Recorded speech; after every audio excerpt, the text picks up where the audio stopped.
네, 레몬 리서치의 김민수 대표님과 함께 주 1회씩 시장에 대해서 심층적으로 얘기해 보는 시간이고요. 오늘은 정유주, 정유주 최근에 좀 관심이 뜨겁죠. 정유주를 좀 파헤쳐 보도록 하겠습니다.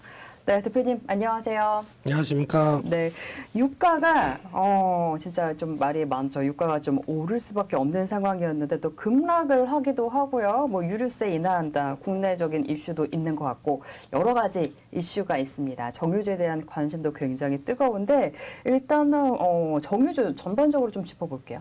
네, 시장에 대해서 좀 다채롭고 이런저런 얘기 많이 드리고 싶은 네, 상황이 아니라서 네. 죄송합니다. 지금 어느 정도 몇몇 섹터만 움직이고 있고 거기서 시장 전반적으로 리스크가 좀 커지는 상황 쪽에서 앞으로 뭘 봐야 될까라는 쪽에서 그래도 지금 강한 섹터 몇 개를 계속 또 분석을 하고 있는데요. 그중에 하나 또 정유주입니다. 네. 물론 녹화일 기준으로 그 전주죠. 그러니까 지난주에 유가가 또 갑자기 120달러대 막 시도하다가 이제 110달러대까지 내려오다 보니까 급락했죠. 네. 또 이제 이거 어떻게 되는 거 아니야라고 또 여러 가지 해석도 많고 분분하고 그런 상황이어도 그래도 그 유가에 기반이 되는 유가가 흔들리면 당연히 정유주도 그동안 올라갔던 거를 훼손받을 수는 있겠죠. 네. 그럼에도 불구하고 정유주는 유가를 기반으로 해서 정제를 한다.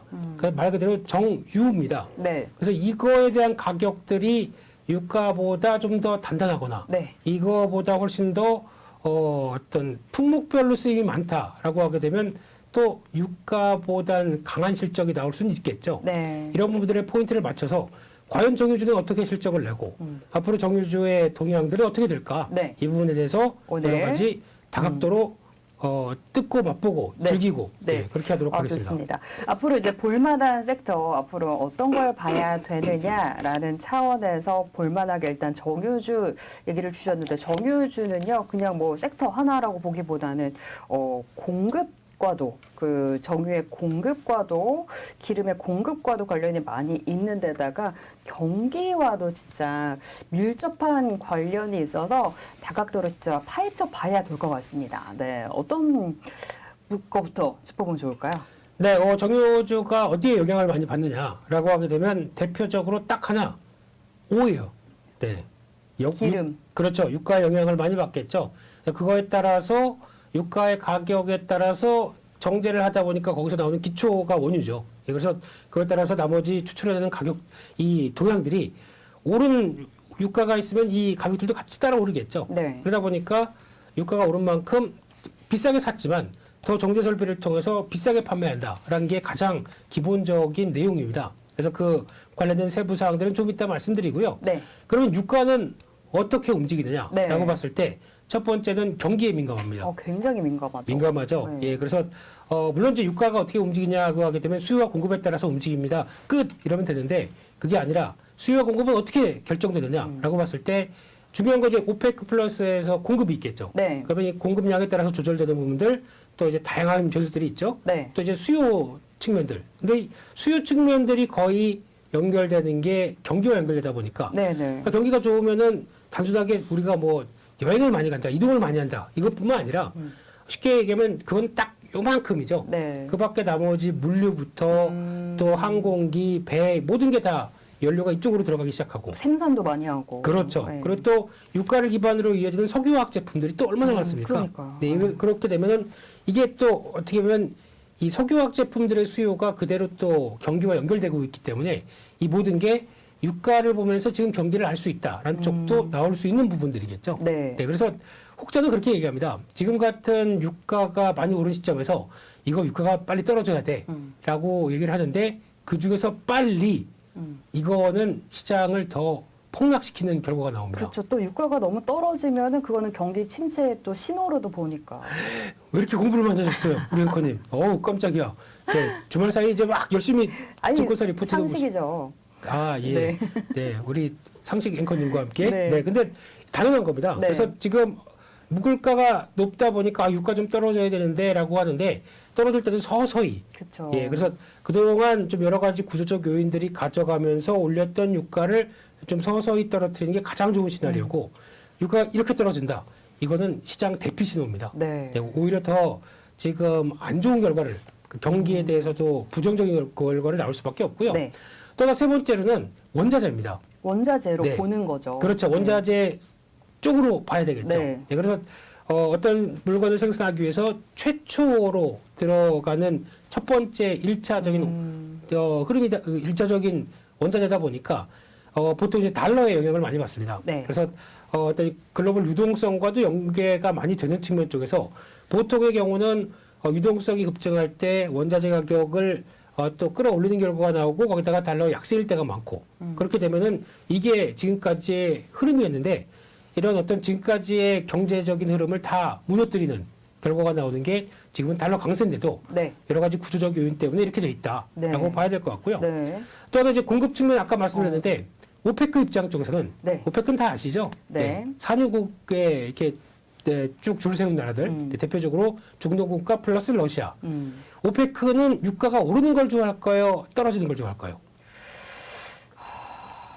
네. 오르는 거? 오르는 걸 좋아하게 당연히 오르는 걸 좋아하겠죠. 예, 오르는 걸 좋아하는데 그럼 지금 입장 쪽에서 저 글로벌 국가들이 다 물가가 너무 올라서 못 살겠다 좀 증산해 주세요라고 하게 되면 오페크 입장 쪽에서는 그러네요. 좀 물가를 낮추기 위해서 우리 증산하겠습니다. 할까요? 아니요. 안 합니다. 네. 네. 그럼 가격이 떨어질 수 있으니까. 그렇게 급하게 떨어지면 본인들은 손해죠. 그쵸. 네, 지금 글로벌 국가 쪽에서 주가가 가장 좋은 몇 가지 국가 중에 첫 번째 국가가 어딘지 아십니까? 최근에 한 달 사이. 러시아. 최근에 러시아. 이야, 왜 이렇게 공부를 열심히 하세요? 네, 네, 러시아. 정답. 네, 그 다음에 중국. 그 다음에 사우디아라비아. 이런 식으로 원자재 많은 나라들. 그러면 중국은 좀 특이한 경우라고 하더라도 이런 나라들이 더 부각을 받고 있죠. 러시아가 주가 상승률 1위라는 거는 네. 저희가 상상도 못했죠. 그렇죠. 지금 전쟁통인데 그쪽이 제일 뭐 많이 빠져서 그럴 수도 있겠지만 어쨌거나 네. 회복이 되고 있다는 거. 그렇습니다. 그래서 유가 산유국들은 이런 시장에서 가장 또 재정이나 여러 가지가 좋아질 수밖에 없겠죠. 네. 그러면 이런 상황이 나왔을 때 산유국 쪽에서 돈이 많아졌다. 과거 같은 경우 생각해 보게 되면 예전에 오일머니, 중동머니라고 그래서 돈 많아진 국가들이 이제 우리도 좀 인프라 투자 좀 해볼까 하면서 막 발주하죠. 네. 이걸 누가 많이 받았습니까? 우리나라 그 건설. 그렇죠. 네. 예전에 동아건설도 있었고 현대건설 이런 회사들이 많이 했었죠. 네. 건설주 봐야겠네요. 지금 봐야 될 때인가요? 이렇게 많이 빠진 가격대에서 네. 유가와 관련되게 되면 건설주도 매력이 있다. 매력이 있다. 차츰. 이제 그렇죠. 이제 수주 나오는 거 하나만 물고가 딱 터진다라고 하게 되면 금방 또 분위기가 바뀔 수 있습니다. 그래서 네. 이런 것도 한번 보자라는 네. 쪽이고요. 게다가 지정학적 리스크 어디 전쟁 났다. 그럼 유가는 일단 쭉 올라가죠. 그렇죠. 이게 또 하나 전쟁이 났는데 이번에 우크라이나 전쟁도 전쟁이 났는데 자원 대국에서 그러니까 러시아 같은 경우는 매장량, 생산량 거의 글로벌 3, 4위 왔다 갔다 했던 네. 나라죠. 이런 나라가 타격을 받다 보니까 유가가 또 급등했던 대표적인 이유겠죠. 네. 네. 그러다 보니까 이게 모두 다 국가 기관 산업입니다. 네. 네, 그리고 또 자본을 많이 투여해. 그러니까 울산 같은 데 가보시게 되면 와 무슨 미로처럼 막 공장들이 지어져서 관들 많고 엄청나죠. 네. 이게 다 정제 설비인데 한번 지어놓게 되면은 내용 연수가가 감가상각을 할 때 거의 30년, 50년 이렇게 됩니다. 네. 그래서 이게 상당히 자본 집약적인 산업이고 거기서 이제 또 보통 그런 거 있죠. 한 달 동안은 일단 정제를 안 합니다. 네. 왜냐하면은 너무 노후화된 설비를 좀 교체하기 위해서 그렇게 되면 한 달 동안에 정제 안 하게 되면 그 사이에 또 가격은 쭉 올라가게 되겠죠. 네. 이런 것도 같이 체크해야 될 것 같습니다. 와, 이 정유주에 영향을 주는 게 진짜 다양하네요. 뭐 유가, 경기, 그리고 원자재 성격으로 달러, 그리고 공급, 뭐 증산한다, 감산한다, 뭐 수출 금지한다, 수입 금지한다, 여러 가지 공급 이슈가 있죠. 또 여기에 지정학적 리스크, 전쟁 등등등 굉장히 많이 있고 또 국가 기관 산업이기도 하고 자본 집약적 산업이기도 하기 때문에 정유주는 진짜 다양한 거에 영향을 받는다라고 일단 개념 정리를 하고 시작을 해보도록 하겠습니다. 원유, 이게 또 시추한다고 하잖아요. 뽑아내는 네. 그 과정도 저희가 알면은 좀 도움이 될 것 같아요.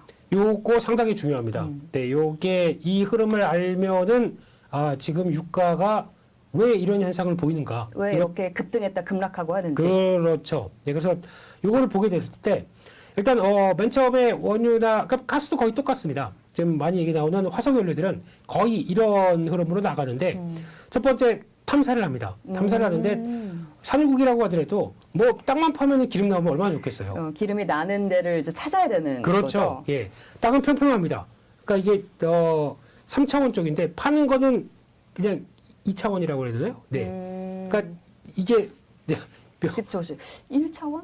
2차원? 뭐 점이다 보면 그 점으로 보면 1차원이겠죠. 네. 파면 2차원. 파면 2차원. 네, 이게 밑에까지 나오니까요. 근데 이런 과정 쪽에서 그러니까 점을 찍어야 됩니다, 지금. 이 3차원 공간 쪽에서 얼마나 많은 노력이 필요합니까? 나올 것 같은 데를 찾아서 점을 찍고 그렇죠. 뚫어서 시추해야 되고. 그렇습니다. 그럼 탐사하는 과정이 보통 얘기 들어보니까 10번 중에 한 번 성공하게 되면 엄청 잘하는 거래요. 10% 정도 성공률. 네, 그 정도로 만 돼도 잘하는 거다. 네, 어렵습니다. 근데 그 뚫는 과정 쪽에서 비용이 얼마나 들어가요? 그것도. 그렇겠네요. 네, 그래서 이것도 무조건 산유국 입장 쪽에서도 기름 많이 나는 나라도 지금 뽑아내고 있는데 이거 말고 또 옆에 바로 뽑아내면 또 기름이 있을까요? 아닙니다. 그래서 이런 것도 다 같이 하게 되면 탐사에는 일단 비용 많이 들어간다.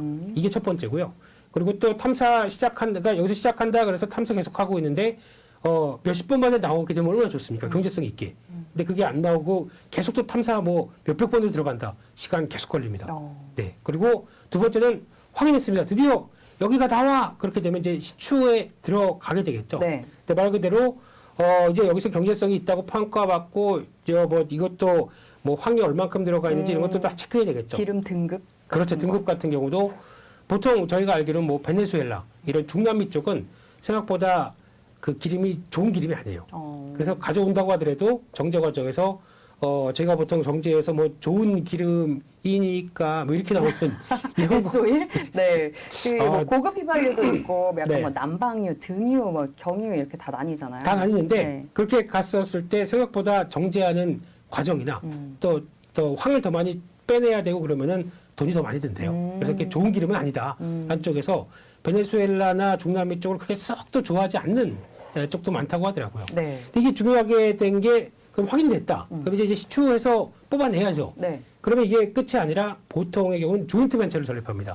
이게 왜 그러냐면은 이게 시추하다가 생각했던 것만큼 경제성이 안 나오고 이만큼 나올 줄 알았는데 이만큼밖에 안 나옵니다.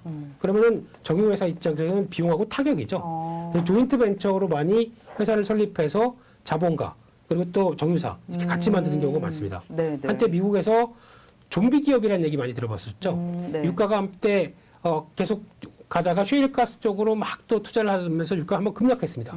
근데 그때 셰일 석유를 캐던 기업들 같은 경우는 거의 다 조인트 벤처였거든요.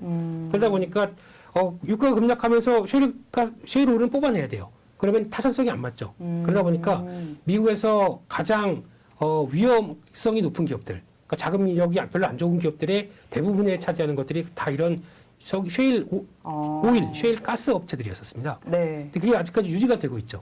그러면 지금 같은 금리 상승기에는 위험하겠죠. 그러네요. 네, 그래서 이게 지금 활발하게 돌아가줘서 가야 되는데 사람들이 좀 기피하고 있습니다. 근데 CO2 발생하는 업황이네. 그리고 또 지난번처럼 유가가 급락하게 되면 또 여기 돈 줬다가 다 떼일 텐데 이러다 보니까 또 약간 우리 할 수 있어요. 그래도 좀 네. 약간 꺼리낌 나오는 경향들이 높죠. 그래서 네. 이게 활성화되는 게 가장 또 유가에는 점진적인 하락에 도움을 줄 텐데 이게 앞으로 또 지켜봐야 될 과정이고요. 네. 그러면 시추 설비 플랜트가 필요합니다. 이것도 다 가스를 뽑아내건 석유도 보통 보면은 아마게돈이라는 영화 보셨죠? 혹시 예전에? 옛날에 진짜 기억도 안 날 정도로 아우. 옛날 영화인데요. 그렇게 됐나요? 네. 벌써? 예. 네. 근데 요즘도 가끔 하던데 저 케이블 TV에서요. 20년 전 얘기 아닌가요? 넘어가겠습니다. 예. 네. 거기 보면은 그 해양 플랜트가 잘 나옵니다. 그런 식으로 해양에서도 석유 뽑아낸다 그러면 거기서 이렇게 드릴 같은 걸로 뚫고 이렇게 계속 뽑아내는 이런 과정들 다 나오는 게 이런 플랜트가 필요하다. 이것도 그냥 돈이죠. 쉽게 네. 말씀드리면 이거 잘하는 나라가 대한민국.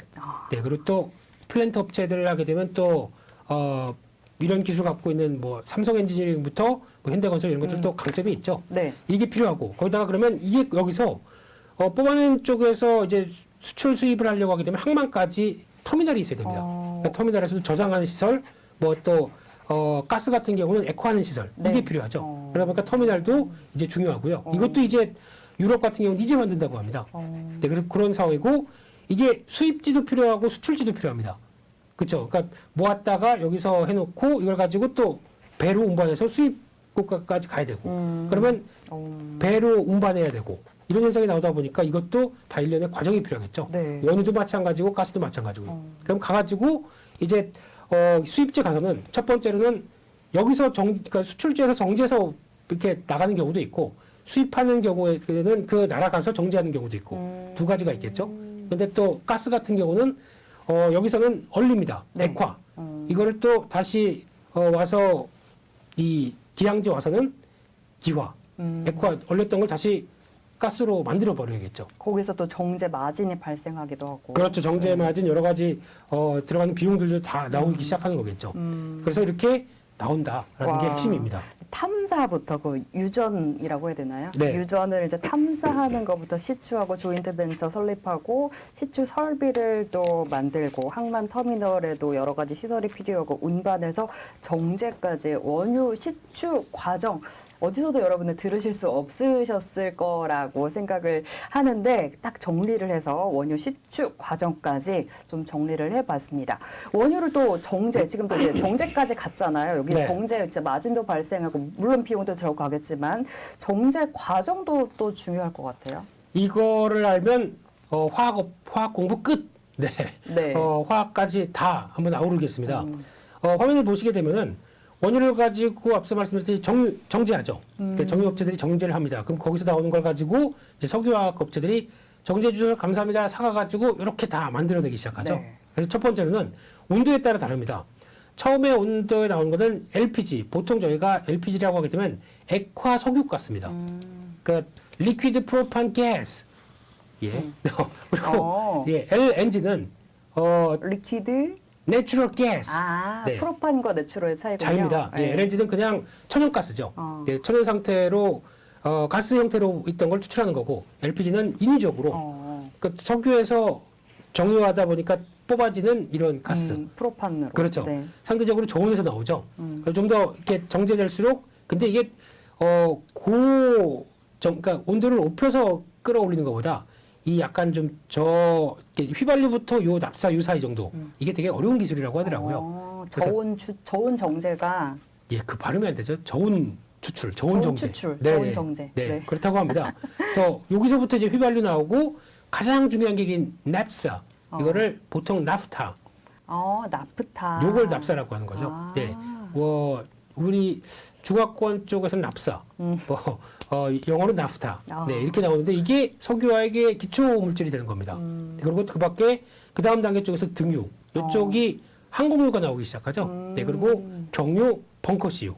이런 식으로 나오죠. 벙커CU는 진짜 시커먼 끈적끈적한 거. 뭐 여기다가 더 가게 되면 아스팔트에 쓰이는 그런 기름. 이것도 이렇게 쭉 나오는 거죠. 그래서 여기 정유가 돼서 이거 뭐 제가 그러다가 되게 박사처럼 얘기하는데 저도 다 그냥 공부를 하신 거죠. 저희에게 알려주시기 위해서. 그렇죠. 반강제 공부, 주입식 네. 공부. 네. 그러니까 여기서 더 뭔가를 물어보신다. 모릅니다. 네. 딱. 일단 우리 투자하는데 기본적인 그렇죠. 것만 좀 알고 갈게요. 네. 그래서 이제 여기서 나오는 게 이제 합성 수지라고 해서 폴리에틸렌, 폴리프로필렌 이런 여러 가지가 또 나오기 시작하죠. 그래서 플라스틱의 용도로 쓰이는 거 많이 나오기 시작하고 거기다가 또 합성 원료 이쪽은 약간 원사와 관련된 쪽입니다. 그래서 옷 만들고 모자 그렇죠. 만들고 양말 만들고. 그렇죠, 맞습니다. 그 BMT라고 하는 이쪽에 또 이지 이쪽이 많이 나오는 쪽이고요.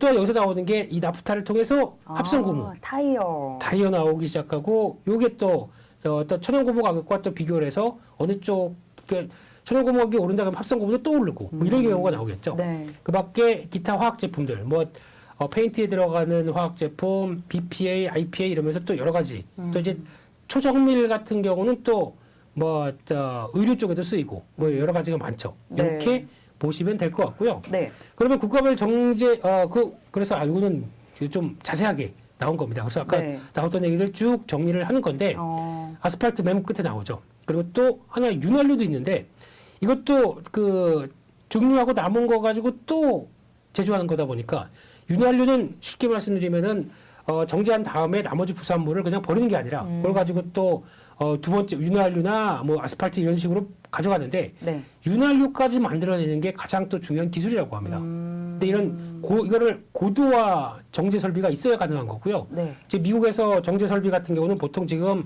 한 30년 이상 된 것들이 많습니다. 윤활유가 제대로 안 나오게 설립된 것들도 많대요. 네. 이거는 한국의 강점이 높습니다. 오. 네, 윤활유의 강점은 그러니까 정제되께서 나머지를 가지고 또 정제하는 거다 보니까 어느 회사예요? S오일 S오일. 그리고 또 한국 쉘석유 아. 이런 회사들 또 미창석유 이런 회사들이 잘합니다. 오. 네, 그리고 그렇게 나오고 있는데 이것도 하나의 또 어떻게 보면 기계는 많이 들어가죠. 그리고 또 이걸 그러면 저 내연기관 쪽에만 들어가겠네? 이런 것도 아니고요. 저기도 들어갑니다. 그 전기차에도 모터 마찰을 줄이기 위해서 윤활유를 쓴다고 하더라고요. 네. 네, 그래서 이런 것도 있다라고 보시고요. 네. 국가별 정제 설비 현황을 보겠습니다. 이게 왜 중요하냐면은 유가와 상관없습니다. 유가보다 정제 설비. 그러니까 즉 얼만큼 설비를 갖춰놔서 원유를 가지고 잘 추출해내느냐. 가장 큰 국가는 미국, 중국이고 네. 한국이 5위에 있어서 따단 좋네요. 예. 한국이 참 작은 나라가 별거 다 해요. 진짜. 네. 예. 이런 설비까지 다 아니 갖춰놓고. 사우디 이란보다도 지금 잘 하고 있어요. 제가 보통 사우디 아람코라고 얘기를 하죠. 네. 이제 막 커가고 있는데 아직까지는 여전히 한국이 높습니다. 그런데 더 중요한 거는 1, 2, 3위 정도까지 보게 되면은 상위 한 3개 국가가 거의 4, 50%를 차지합니다. 네. 그런데 그런 나라가 전쟁을 하고 있으니 러시아가 그러니까 이런 병목 현상, 그렇죠. 급등 급락이 있을 수밖에 없는 상황이다. 그럴 수밖에 없습니다. 그러면 나머지 국가들 쪽으로 이 국가는 정제를 못해요. 수출도 못해요. 그러면 나머지 국가 쪽으로 더 가동률은 거의 100%로 가고 있는 상황들이죠. 그러면 정유 업체들의 실적이 어떻게 될까요? 좋아지겠죠. 좋을 수밖에 없겠죠. 근데 한국 업체들은 미국이나 중국과 조금 다르게 이거는 그냥 범용적인 제품들을 많이 하는데 앞서 말씀드렸듯이 고도화된 설비가 많아서 여러 가지 다양하게 또 뽑아낼 수 있는 능력이 높다 보니까 한국의 제품을 생각보다 좋아하죠. 네, 이게 현실입니다. 기술력도 보십니다. 높다. 네. 그래서 최근에 외국인들이 우리나라 정유주를 그렇게 또 많이 매수를 하고 그런 게 아니었나. 그렇죠. 그리고 네. 거기다 이제 미국 정유주들도 많이 올라가니까 이제 동반해서 같이 본다라고 봐야 되겠죠. 네. 이렇게 우리나라의 또 정제 설비 능력까지 확인을 해봤습니다. 잠깐 좀 자랑스러운 그런 그림이었던 것 같고요. 유가 그러면 이제 정유업체 실적까지 이게 그림이 말을 해주는 건가요? 실적까지? 네. 다음 그림을 보면 정유업체의 실적이 어떻게 나오는지. 네. 이제 두 가지 정유업체들은 이제 원유를 이제 사오게 되면 처음에 계약을 하죠. 그러면 계약하고 배가 이렇게 한국까지 올 때 만약에 3개월이 걸린다라고 하게 되면 그 3개월 동안에 배가 오는 가운데 유가가 올라갑니다. 그러면 우리나라 이제 울산으로 딱 도착했는데 이게 샀던 가격보다 지금 정지하려고 딱 보다 보니까 이 가격이 올라 있다. 네. 이때는 $100인데 지금 $120다. 20% 더 이익이죠. 그렇죠. 네.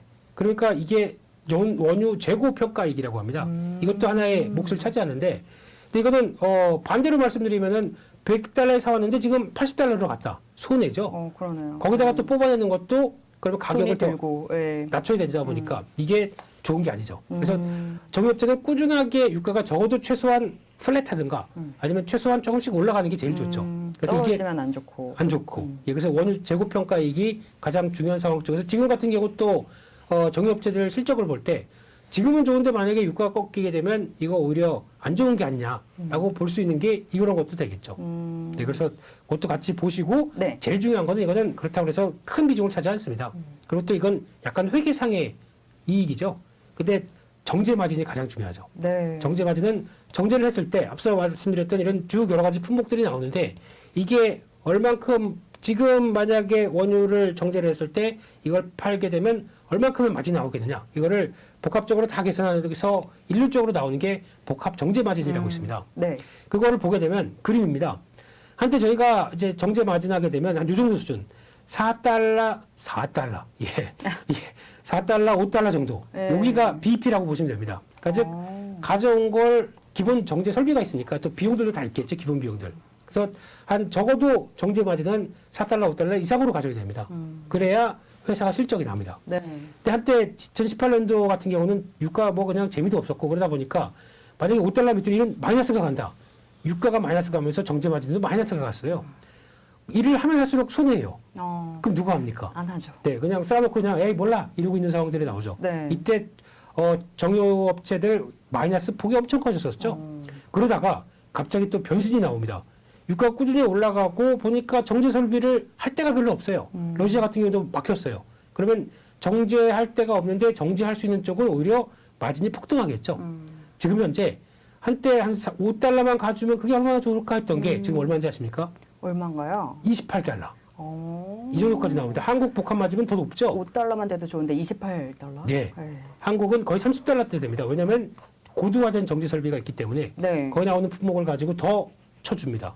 그러면 예전에 아유 적자야 흑자야 이렇게 했던 게 지금 6배가 이상으로 됩니다. 지금 실적이 얼마나 좋을까요?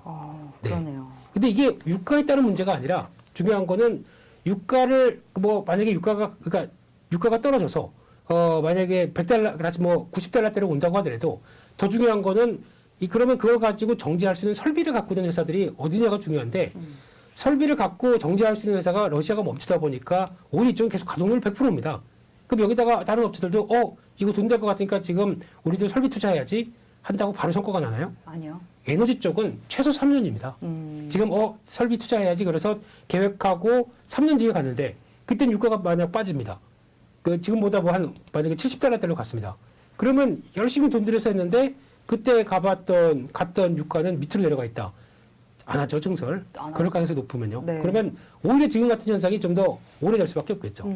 유가는 물론 영향을 받겠지만 그거 뺀 정제 설비와 관련된 쪽으로만 본다라고 하게 되면 지금 나오는 현상으로 봤을 때 많이들 그렇게 얘기하세요. 네. 유가 때문에 아마 저렇게 많이 올라간 정유주 끝일 거야.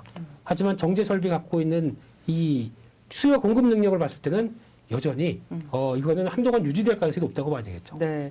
정유주에 영향 주는 것들 다 체크해 보면서 또 정유주, 정유업체 실적에 중요한 정제 마진 추이까지 짚어봤습니다. 그러면 이제 더 유가 쪽으로 더 자세하게 좀 들여다 보도록 할게요. 유가 동향 뭐 급등했다 그랬다가 뭐 급락했다 그랬다가 지금 개인 투자자 분들은 많이 좀 혼란스러우실 것 같아요.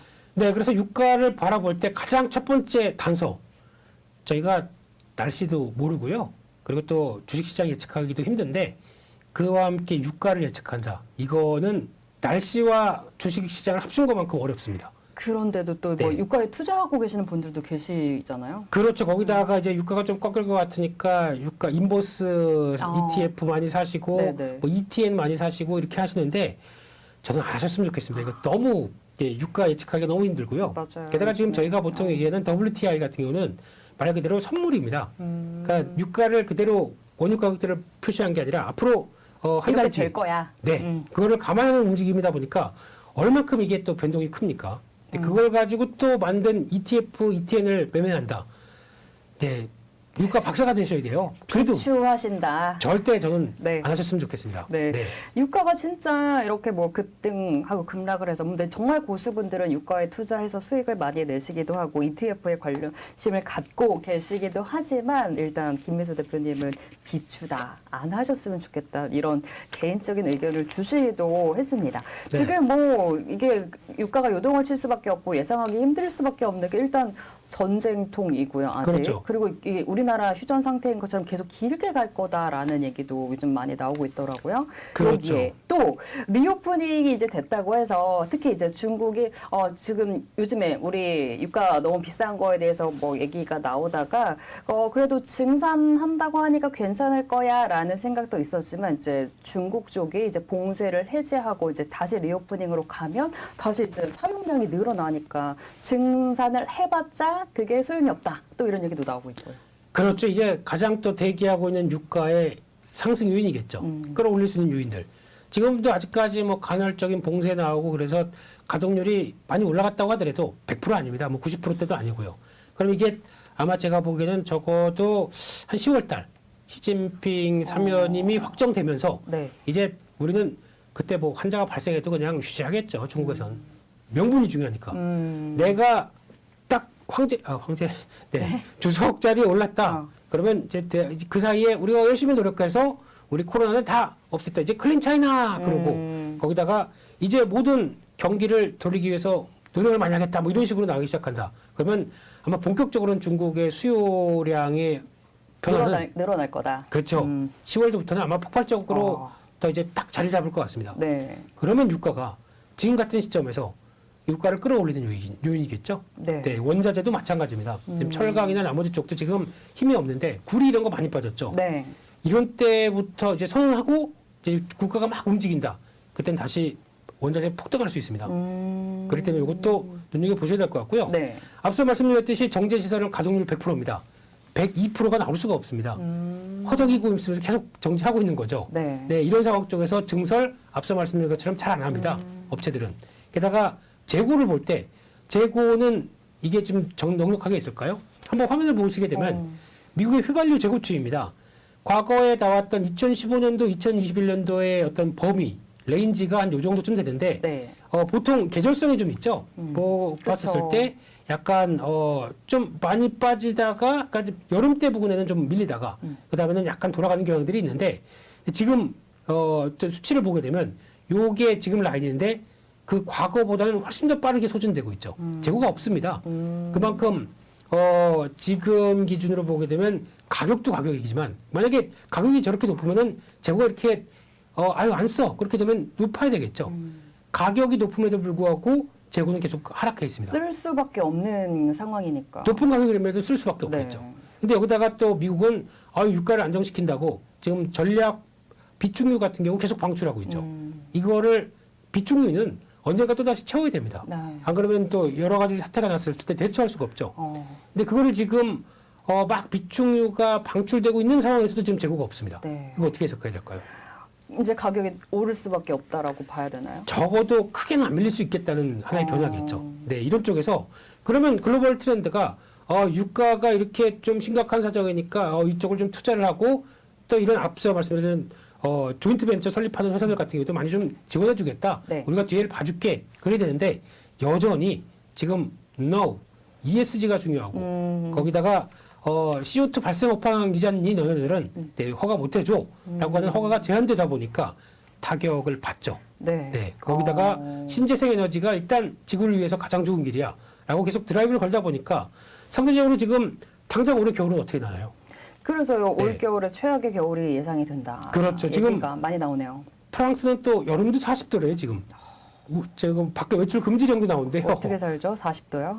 네, 거기서 근데 전기 요금이 많이 오르다 보니까 에어컨도 가동 못하고 와 그냥 어떡하죠 이런 분들은 그냥 그렇다고 어딜 갈 수도 없고 유가가 비싸니까 움직일 수도 없고 네. 집에서 그냥 부채와 전쟁 뭐 이런 쪽이 되다 보니까 네. 아무래도 신재생 에너지를 강조하게 되면 반대로 이런 화석 에너지가 그만큼 또 소외되다 보니까 이런 현상들이 나오죠. 네. 또 설비 노후화된 것도 좀 해줘야 되고. 네. 네, 이게 여러 가지로 그러니까 유가가 상승 압력을 받을 수밖에 없는 상황인데 유가 동향을 쭉 지금 현재 또 영향을 미치는 것들을 짚어주시면서 많이 유가가 많이 밀릴 수는 없는 상황은 확실하다.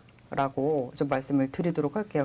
그러면 그래서 우리 지금 유가 공부, 정유주에 영향 미치는 것들 공부를 쭉 해봤는데 네. 그래서 정유주는 어떻게 될 것이냐. 그리고 우리가 그 중에도 어떤 종목에 관심을 두는 게 이렇게 힘든 투자 상황에서 그나마 좀 수익을 챙길 수 있을 것이냐. 궁금하실 거예요.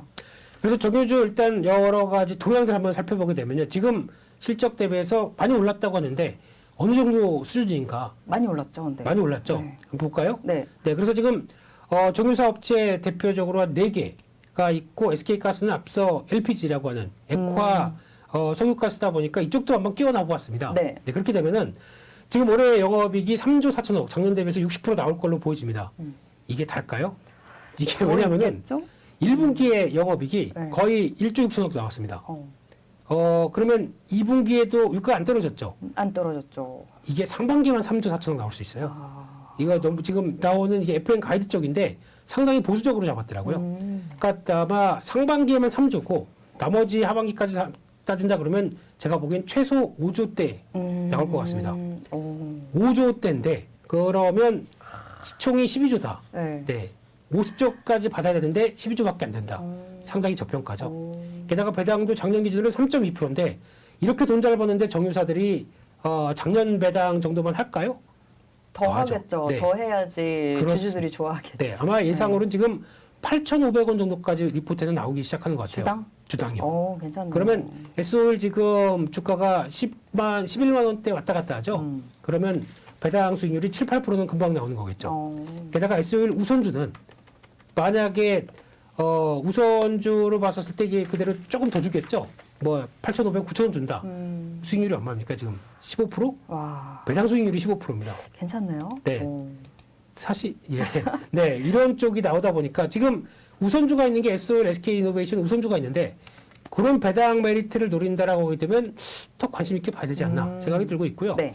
마찬가지로 지금 SK이노베이션은 갖고 있는 SK온 그 지금 배터리의 가치 때문에 좀 왔다 갔다 하는 경향들이 있죠. 네. 그래서 좀 할인 평가 받는데 그럼에도 불구하고 이거 보수적입니다. 보수적으로 잡힌 게 영업이익 4조 3천억. 아마 제가 보기엔 이쪽도 마찬가지로 5, 6조 나올 것 같습니다. 그렇게 되면 시총이 20조 원.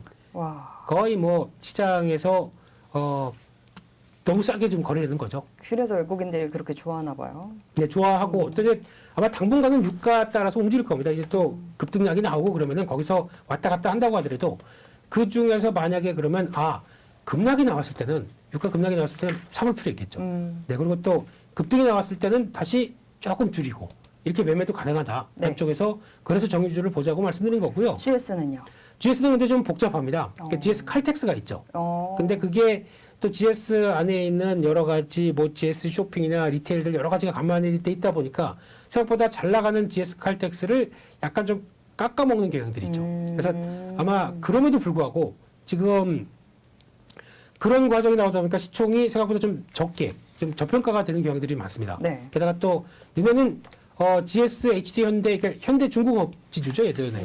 이런 거는 지주회사다 보니까 지주회사는 원래 우리나라에서 이중계산해. 그렇기 때문에 할인 받아야 돼. 그러면서 너무 할인을 쉽게 받은 거죠. 지금 보게 되면 GS 같은 경우는 올해 영업이익 한 1년 낸 거 가지고 시총 다 살 수 있습니다.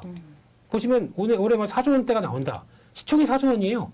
올해 실적 낸 거 가지고 올해 나머지 다 사가가지고 그냥 딱 상장 폐지. 이래도 되겠네요, 뭐. 네, 그건 농담이고요. 네. 그럴 정도로 돈을 많이 벌고 있다. 한쪽이고, HG현대도 마찬가지로 현대 OL뱅크 그쪽이죠. 네. 그래서 이쪽 갖고 있는데 2조 6천억 정도 본다고 하더라도 근데 중공업 지주다 보니까 또 밑에 조선 쪽 계열들이 있습니다. 한국조선해양 이런 쪽이요. 조선과 정유를 다 어우른다. 좋네요. 좋죠. 이런 것도 눈여겨 보셔야겠죠. 배당 수익률이 작년 기준으로 본다. 9%입니다. 땡기는데요. 네, 이런 정도. 네, 배당은 진짜 많이 하네요. 그렇죠. 그래서 주가가 꾸준히 올라오고 있는데 아직도 싸다라는 쪽으로 바라보고 있고요.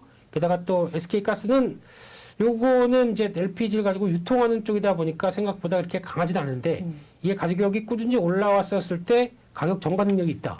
마찬가지로 있겠죠. 그러니까 이것도 지금 뭐 영업이익 한 2천억대 바라보는데 시총이 1조가 조금 넘는다. 여전히 쌉니다.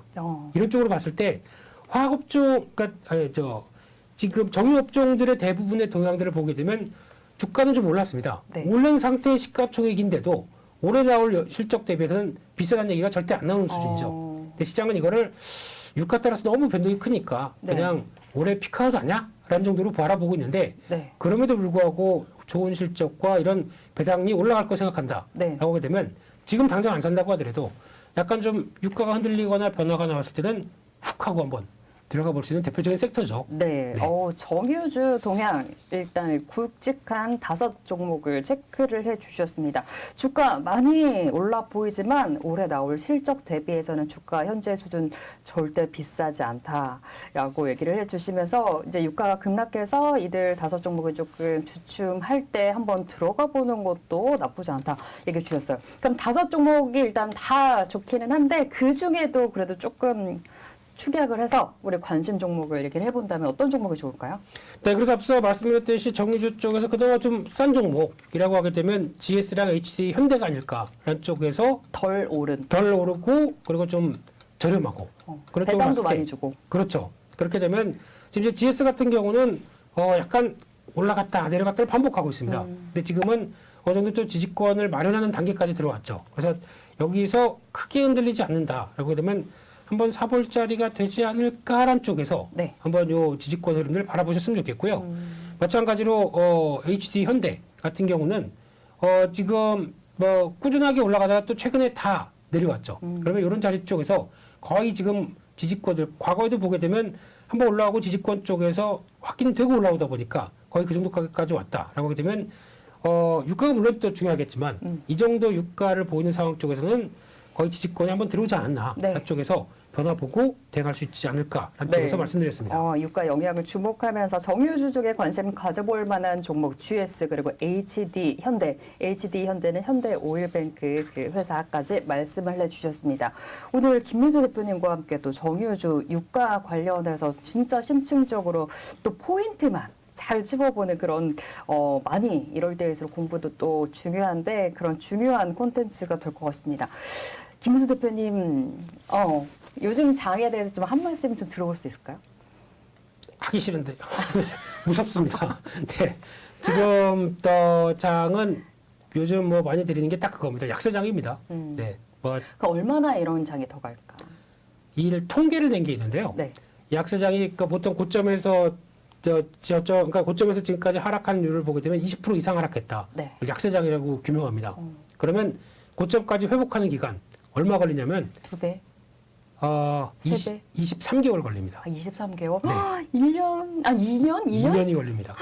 근데 지금 저희가 6개월 지났죠? 네. 고점에서. 어. 그러니까 저희는 정확하게 보면 작년 11월 달이다 보니까 11월 달 계산하게 되면 지금 아직 7개월, 8개월 네. 지난 거죠. 그러니까 그러니까 너무 지금은 시장에 대해서 공격적으로 뭐 하기보단 제가 보기엔 지금 안 되는 것들은 손절 얘기하게 되면 되게 싫어하시더라고요. 그렇죠. 네, 근데 이 버틸려고 하게 되면 주식 100%로 다 노출돼서 대응하게 되면 머리 터집니다. 근데 차라리 이거는 정 가망이 없을 것 같아. 라고 생각하는 거는 줄여놓으셨다가 시장이 뭐 어떻게 보면 이제 하락을 멈추고 또 횡보해서 바닥 만들고 그 다음에 또 다시 움직이는 이런 여러 가지 기간이 있죠. 네. 그럴 때 시장에 맞는 쪽으로 가는 게 어떨까라는 생각도 들어서 너무 손절을 무조건 내 손실을 확정시키는 악마 같은 거야 라고 생각하시기보다 견뎌야 됩니다. 저희가 지금 살아야 되거든요. 네. 네, 그럴 수 있는 방안들을 생각하시게 되면 여러 가지 또 좀 다양한 그리고 또 지금 종목들도 이제 기업들이 인플레이션에 적응하면서 나오는 변화가 이어질 거거든요. 거기에 맞춘 기업들 네. 찾게 되면 그게 더 빠를 수 있다라는 것도 생각하셨으면 좋겠습니다. 지금 일단 약세장이고 이런 흐름이 한동안은 더 지속될 수 있다는 거 여러분들도 아셔야 될 것 같습니다. 네, 김민수 대표님과 오늘도 정말 좋은 시간 됐던 것 같아요. 다음 주에 또 더 좋은 콘텐츠 가지고 찾아오도록 하겠습니다. 시청해주신 여러분 감사합니다.